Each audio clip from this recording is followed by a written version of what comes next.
I am so excited to show you guys my new planner. I got one from plumpaper.com this year. Last year I got one from Erin Condren, and I really liked it, but I just didn't love that it wasn't vertical.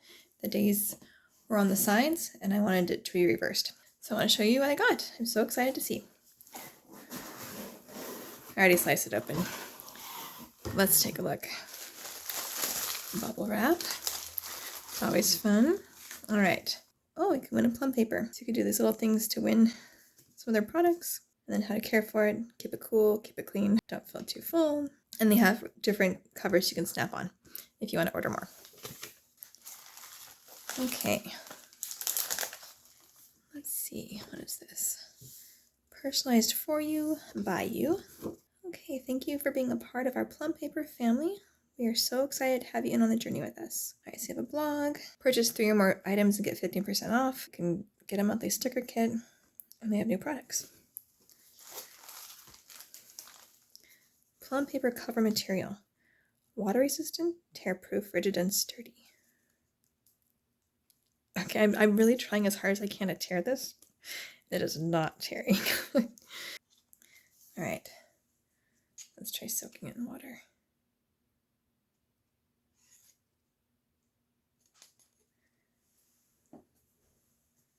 Oh, it just comes right off. It's not wet or anything. It doesn't weaken the paper. Can't tear it. That is pretty cool. Alright, so I ordered a pen pouch as an add-on, and it has an elastic band because I never can find my pens. I always start the day with like 10 pens, and by the end of the day, I don't have any. So I'm excited to have this. It just goes in here. They have a couple different colors to order from.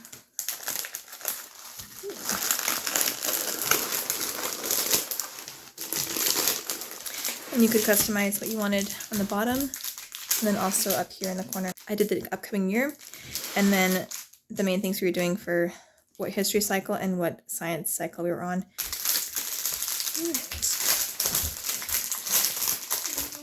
Can I have an auto pop? You're hurting? Yeah.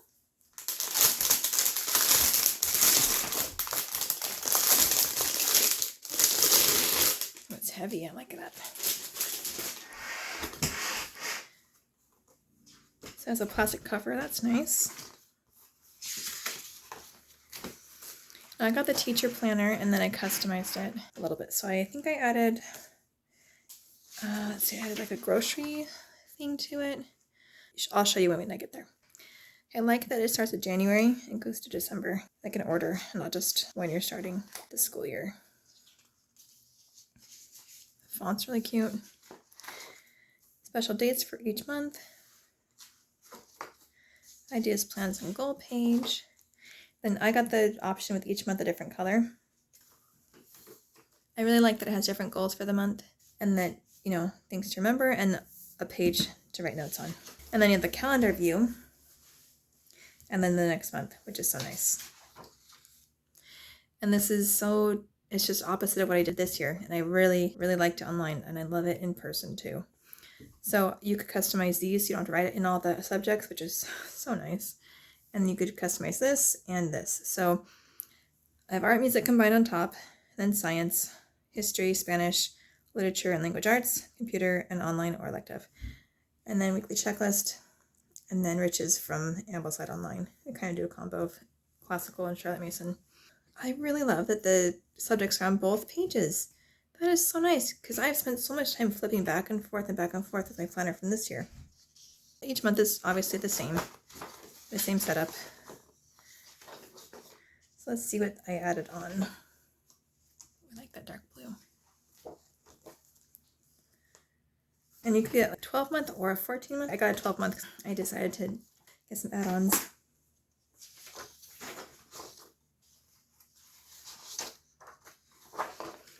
I think the homeschool part came with the planner. You try to take a look and see. But okay, so they got students' goals in 3 words, and the different name and grade. So for different kids, mission statement, academic goals, and then the teacher's goals for that student. You're at a glance, like what you want to cover each month, or what you're doing. I thought this was really handy.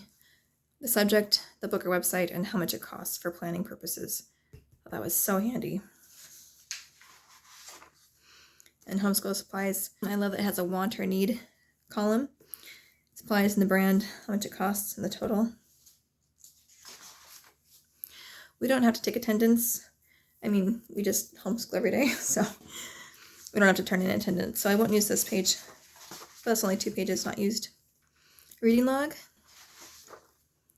And I really like that they have extracurricular activities, because this will be so much easier for planning and just seeing it all in one sheet and circling the days and how much it costs. Grading log. I don't do grades at this point, so we wouldn't do that either, but I'm sure I could figure out something to do with this instead. Field trip log. This is very helpful too, because there's a lot of places to go for field trips. Hard to keep track of sometimes. So each part has what it is, the location, date, time, and the description. And then next year's goals. And you could put the past school year in 3 words, and I like that because it's just nice to have notes of what went well and what you need to improve next year, curriculum ideas, field trip ideas, goals, how the student did. So the planner does come with some of these. I ended up getting a lot more of these as an add-in. I want to do something with maybe the kids' subjects and then have like the dates of the month going across, because sometimes they tell me they did stuff and then I think sometimes they fake it. So I just want to make sure that they actually get all their stuff done every day. Another idea I had was to do a log of 5 in a row, and you could do like the book and then, you know, like the language arts activity or the math or art or whatever, and then kind of just check off to see that you're just kind of covering different things. We've never used 5 in a row, but I thought it might be a fun addition this next year or in the summer. You could also do books you want to read, chapters you've done. There's a lot of things you can do with these pages. So yeah, so I got a lot of these ones. Maybe too much, but they're too much but not enough. I also ended up getting the meals add-on. As a meal builder, favorite recipes for breakfast, lunch, dinner, snacks. And I love that they have the cooking times and guidelines, conversions. That's so handy. Meat temperatures, kitchen conversions, all right here. And then they have baking substitutions, which again, very handy to have. Then they have this awesome meal planner. So you have shopping lists, meal planning, week 1, week 2, week 3, week 4, and then the different days of the week, Monday through Sunday, and then the shopping list for each week. So there's 4 here, 4 here. There's about 12 or 13 in here. So what you could do is just have a multi-week rotation seasonally, or you have a cheaper week if you don't have very much money that month, and you could just go to that one and label them, you know, super cheap meals or you know, whatever. The grocery stores and markets, shop here for. They have a place for the address, the phone number, and the website. And then here's the restaurant one. Favorite dishes, that's handy. We don't eat out a lot because I have celiac disease, but there's a couple I can go to. And then, oh, I like this too, the annual grocery spending tracker. This is nice to see how much I'm spending per month. And you can add it up, and notes, how to improve. And these little bullet journal type things, contacts, website, username, password. That's handy for school websites. And then 2024, what the calendar looks like. Cute stickers in the back. They have a folder. They're pretty high cut out, so it keeps the papers in, double-sided. And they have this really thick page protector. It's a lot thicker than the normal ones. That's pretty cool. There's the cover. And I'll show you the difference between this planner and the Erin Condren. So they're both the same size. This one's a little bit thicker, I think. I did a flip through of this before, and I'll link it. I bought this insert and then I never used it. I thought it'd be great for just adding things I needed to do, but I just did that in the planner, so that's too bad. You got the same sort of stuff, like contact information, good things, communication log. See, they start theirs on July, but the Plum Planner, I like them that they start, really like that they start theirs in January, even though you're not starting the school year in January. I like that it's in January. This always kind of bugged me because I always was looking up here to start the year. And then they have month by month thing, log it and graph it thing. Didn't really use that. I did use this as a space, but I didn't use it for dates, just for things to do. Again, they have the calendar. Let's see if they're the same for month, start July. Okay, we'll compare both months. So here's the tab. This is a Plum Planner. It has the highlights, the goals, birthdays, events, things to remember, and the note page. And then you turn it into the calendar page. It has notes on this side too. And this one, July, has more pages to write in. Yeah, so it's 1, 2, 3 and 3/4 page to write in, and then dates to remember. And then also the calendar. So that setup's pretty much the same with the month and then the notes. So this one I had to write in. I can't remember if I had the option of putting in the subjects. But I did like that there was a space each day for the boxes because I put in what we were watching for lunch. I like to add science videos or other videos that go along with what we're learning, but I did not like that it had the days here because there's a lot of flipping back and forth, you know. What are we doing now? Oh, what was we doing now? It was just annoying. So I'm really loving this layout. I think I maybe just be sticking with Plum Planners from now on. So this is Plum, and they know writing all these in because you just got that. It's on both sides, so there's no flipping back and forth. And I love that it has Saturday and Sunday too. It's all one box, but it's really nice because sometimes you have stuff going on the weekends. And a checklist, and then the riches. So for those of you who don't know, the riches are things like hymn study, composer study, art study, poetry, folk song, things like that. Yeah, I think I'm gonna like this a lot better.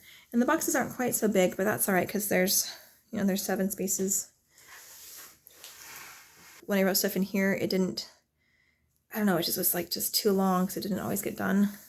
So it has the little bullet points, more of a list type thing over here. Yeah, so I'm really excited for the Plum Planner. I'll leave a link below so you can find it. Oh, so here's what I was talking about with those kind of things I got in the back. Let's see. Yeah. So I got the same kind of thing. Oops. It has same format. Like this one, I put books I wanted to read from Ambleside, and then I put if it had Kindle, Library, Pearl is a program we do. If we owned it, LibriVox, or Skip It.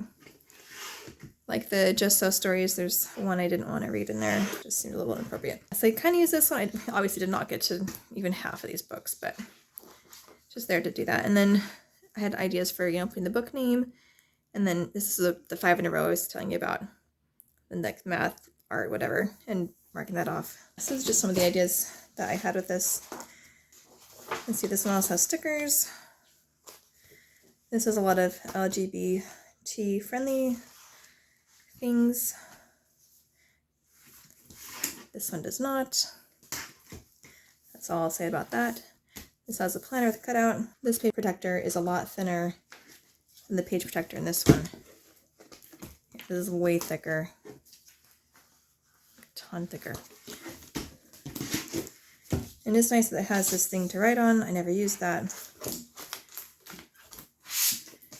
Yeah, so this is Erin Condren. This is Plum Paper. I'll leave links below to both of them. Check it out, see if one of those will work for you for homeschooling, and please like and subscribe.